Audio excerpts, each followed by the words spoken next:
ಮತ್ತೊಮ್ಮೆ ವೀರಶೈವಾಸ್ ಕಿಚನ್ಗೆ ಸ್ವಾಗತ. ಈ ದಿನ ನಾವು ಖಾರ ಪೊಂಗಲ್ ಹೇಗೆ ಮಾಡೋದು ಅಂತ ತಿಳ್ಕೊಳ್ಳೋಣವಾ? ಮೊದಲಿಗೆ ಅದಕ್ಕೆ ಬೇಕಾಗುವಂಥ ಸಾಮಗ್ರಿಗಳನ್ನ ಹೇಳ್ತಾ ಹೋಗ್ತೀನಿ, ನೋಟ್ ಮಾಡ್ಕೊಳ್ಳಿ.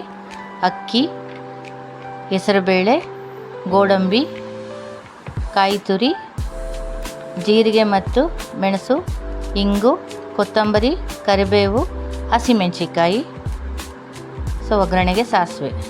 ಮೊದಲಿಗೆ ನಾವು ಕುಕ್ಕರಲ್ಲಿ ಹೆಸರುಬೇಳೆ ಹಾಕ್ಕೊಂಡು ಚೆನ್ನಾಗಿ ಹುರ್ಕೊಳ್ಳೋಣ. ಅದು ಕೆಂಪು ಬಣ್ಣ ಬರಲಿ, ಹಾಗಂತ ಕಪ್ಪು ಮಾಡ್ಕೋಬೇಡಿ, ಸ್ವಲ್ಪ ಸಿಮ್ಮಲ್ಲೇ ಇರಲಿ, ಏಕೆಂದರೆ ಬೇಗ ಸೀದೋಗ್ಬಿಡುತ್ತೆ, ರುಚಿ ಚೆನ್ನಾಗಿರಲ್ಲ. ಹಾಗಾಗಿ ಹದವಾಗಿ ಹುರ್ಕೊಳ್ಳಿ. ಈ ಹುರ್ಕೊಂಡ ನಂತರ ನಾವು ಅಕ್ಕಿಯನ್ನು ಎಷ್ಟು ಬೇಕು ಅಂತ ಹೇಳಿ ನೆನೆ ಹಾಕಿ ತೊಳೆದಿಟ್ಕೊಂಡಿರ್ತೀವಲ್ಲ, ಆ ಅಕ್ಕಿಯನ್ನು ಕೂಡ ಇದಕ್ಕೆ ಹಾಕ್ಕೊಳ್ಳೋಣ.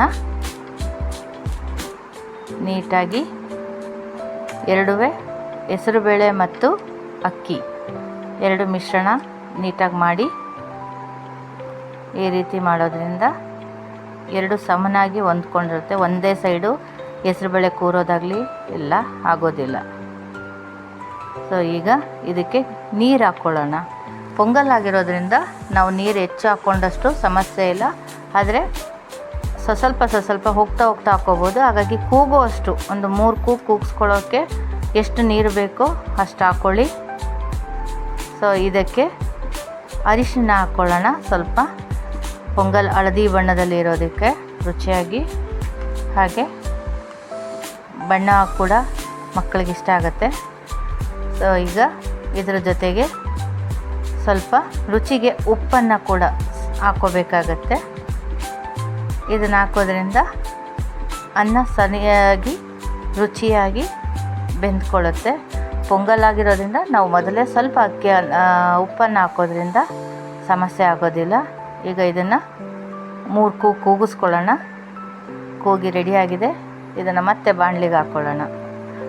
ಬಾಣಲಿ ಸ್ವಲ್ಪ ಅರ್ಧ ಕಾಣಿಸ್ತಾ ಇದೆ, ನಾನು ಸರಿಯಾಗಿ ರೆಕಾರ್ಡ್ ಮಾಡೋಕ್ಕಾಗಿರಲಿಲ್ಲ. ಮುಂದೆ ಸರಿಯಾಗಿ ನೋಡ್ಕೋತೀನಿ ಅದನ್ನು. ಈಗ ಇದಕ್ಕೆ ಮತ್ತೆ ನೀರು ಹಾಕ್ಕೊಂಡಿದ್ದೀನಿ ನೋಡಿ.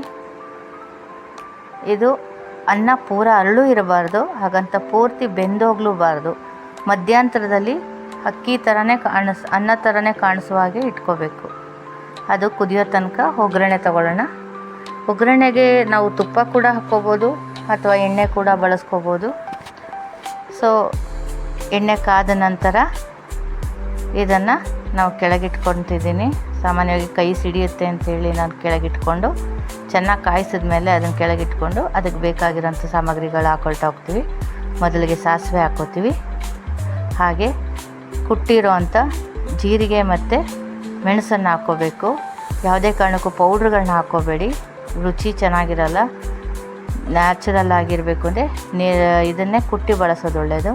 ಹಾಗೆ ಘಮಕ್ಕೆ ಮತ್ತು ಆರೋಗ್ಯಕ್ಕೆ ಎರಡಕ್ಕೂ ಸಮನಾಗಿರೋಂಥ ಇಂಗನ್ನು ಹಾಕ್ಕೋತೀವಿ. ಏಕೆಂದರೆ ಹೆಸರುಬೇಳೆ ಸಾಮಾನ್ಯ ಕೆಲವರಿಗೆ ಗ್ಯಾಸ್ಟ್ರಿಕ್ ಅಂತ ಹೇಳಿ ಹೆದರ್ತಾರೆ. ಈ ಇಂಗು ಹಾಕೋದ್ರಿಂದ ಅದನ್ನು ಹೊಡೆಯುತ್ತೆ. ಹಾಗೆ ಈಗ ಹಸಿಮೆಣಸಿಕಾಯಿ, ಒಣಮೆಣಸಿಕಾಯಿ ಕೂಡ ಹಾಕ್ಕೋಬೋದು ರುಚಿಗೆ. ಹಾಗೆ ಕರಿಬೇವಿನ ಸೊಪ್ಪು, ಈ ಎಲ್ಲವನ್ನು ಹಾಕ್ಕೊಂಡು ಮತ್ತೊಮ್ಮೆ ಇನ್ನೊಂದು ಸತಿ ಸಿಡಿಸ್ಕೊಳ್ಳಿ ನೀಟಾಗಿ. ಇಂಗಿನ ಸ್ಮೆಲ್ಲು ಘಮ್ ಅಂತ ಬರ್ತಾ ಇರುತ್ತೆ. ನಾವು ಇಂಗನ್ನು ಹೆಚ್ಚು ಯೂಸ್ ಮಾಡಿದ್ರು ಏನು ಸಮಸ್ಯೆ ಇಲ್ಲ, ಹಾಗಂತ ಜಾಸ್ತಿ ಹಾಕ್ಕೋಬೇಡಿ, ನಿಮಗೆ ಬಳಸೋಷ್ಟು ಮಟ್ಟಿಗೆ ಹಾಕ್ಕೊಳ್ಳಿ. ಈಗ ಅದು ಮತ್ತೆ ಅನ್ನ ಇಂಗಿದೆ, ಇದಕ್ಕೆ ಇನ್ನೂ ನೀರನ್ನು ತಡೆಯುತ್ತೆ. ಹಾಗಾಗಿ ಮತ್ತೆ ಇನ್ನೊಂದು ಸ್ವಲ್ಪ ನೀರನ್ನು ಹಾಕ್ಕೋಬೋದು. ನೀರನ್ನು ಹಾಕ್ಕೊಂಡು ಇದಕ್ಕೆ ಕುದಿಯೋದಕ್ಕೆ ಬಿಡಬೇಕು. ಜೊತೆಗೆ ನಾವು ಒಗ್ಗರಣೆ ಕೊಟ್ಟಿದ್ವಲ್ಲ ಅದನ್ನು ಮಿಕ್ಸ್ ಮಾಡ್ಕೋಬೇಕು. ಮಿಕ್ಸ್ ಮಾಡಿ ಚೆನ್ನಾಗಿ ಹಾಕ್ಕೋಬೇಕು.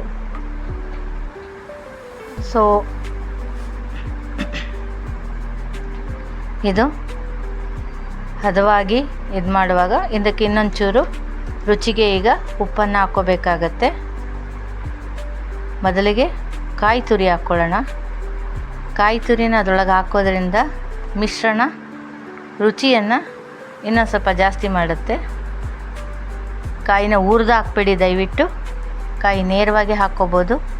ಈಗ ಇದಕ್ಕೆ ಉಪ್ಪನ್ನು ಕೂಡ ಹಾಕೋಣ, ರುಚಿ ಗೊತ್ತಾಗುತ್ತೆ. ಯಾಕೆಂದರೆ ನಾವು ನೀರನ್ನು ಮತ್ತೆ ಮಿಶ್ರಣ ಮಾಡಿರೋದ್ರಿಂದ ಉಪ್ಪು ತಡೆಯುತ್ತೆ ನೋಡಿ. ಈಗ ಈ ಥರ ಕುದೀತಾ ಇರುತ್ತೆ, ಒಂದು ಸೈಡಲ್ಲಿ ಇದು ಕುದೀತಾ ಇರಲಿ. ಹಾಂ, ಇವತ್ತಿನ ಮಂತ್ರ, ನಾವು ಸಾಮಾನ್ಯವಾಗಿ ಏನೆಲ್ಲ ಆಸೆಗಳಿರುತ್ತೆ, ನಾವು ಹೀಗೆ ಇರಬೇಕು ಹಾಗಿರಬೇಕು ಅಂತ. ಆಗ ನಮ್ಮ ಮನಸ್ಸಲ್ಲಿರೋದನ್ನೆಲ್ಲ ನೆರವೇರೋದಕ್ಕೆ ಈ ಮಂತ್ರ ತುಂಬ ಸಹಾಯ ಮಾಡುತ್ತೆ. ಈಗ ಕೊತ್ತಂಬರಿ ಸೊಪ್ಪನ್ನು ಕೂಡ ಹಾಕ್ಕೊಳ್ಳೋಣ, ಚೆನ್ನಾಗಿ ಕೈ ಆಡ್ತಾ ಹೋಗೋಣ. ಇದಕ್ಕೆ ಮಂತ್ರದ ಇದು ಅಭಿಷ್ಟ ಸಿದ್ಧಿಗೆ ಅಂತ ಹೇಳ್ತೀವಿ. ಸೊ ಒಂದು ನಿಮಿಷ, ಈಗ ಬಾಣಲೆ ಇದಕ್ಕೆ ತಗೊಳ್ಳೋಣ.